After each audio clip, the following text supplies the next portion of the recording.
He wasn't committing disorderly conduct. He wasn't committing aggravated menacing where he was threatening somebody with his firearm. The state has a significant interest in the protection of the public. Even if the public is not in my home? Yes. Take a shot while holding a shotgun. It's not a new party game. It's the issue right now before the Ohio Supreme Court. And the argument comes down to this. Should you be allowed to handle a gun in your home while you're drunk? Right now in Ohio, doing that is illegal. We want you to weigh in on this tonight. Our online poll is live right now with that question. We'll continue to post the results at the bottom of your screen. Right now, our Jeff Reddick live at the Ohio Supreme Court. Jeff, our homes are private property. Can't we mostly do what we want? Well, there are limitations on any right, Bob, including even constitutional ones. This case is about a man near Cincinnati who was arrested while holding an unloaded shotgun and while he was drunk. Now, he doesn't have a right to keep and bear arms, but here's where the back and forth comes in. What if you're drunk? Well, it's not a crime in Ohio to be drunk. But if you are, can you wield a gun responsibly while drunk? That is up for debate.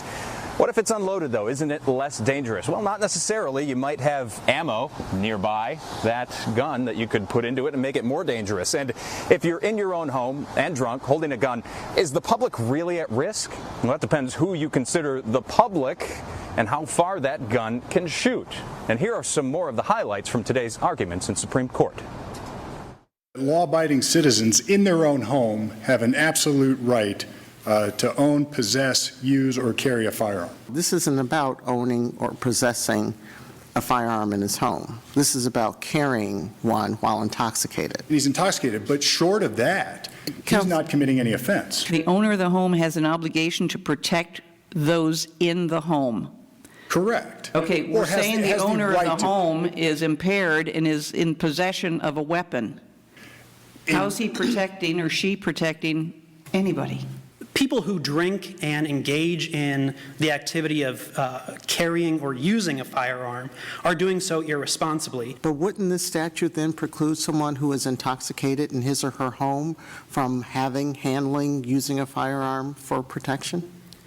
Not necessarily. There's no restriction on being intoxicated in your own home and having a loaded firearm near at hand. If you're intoxicated, you cannot have a firearm in your possession.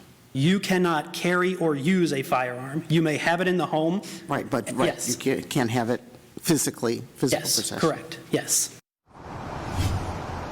And the justices will decide on all of this within 3 to 6 months. But again, we want to hear from you. Our online poll is still active at the bottom of your screen. Let us know if you think, should it be legal or illegal to wield a gun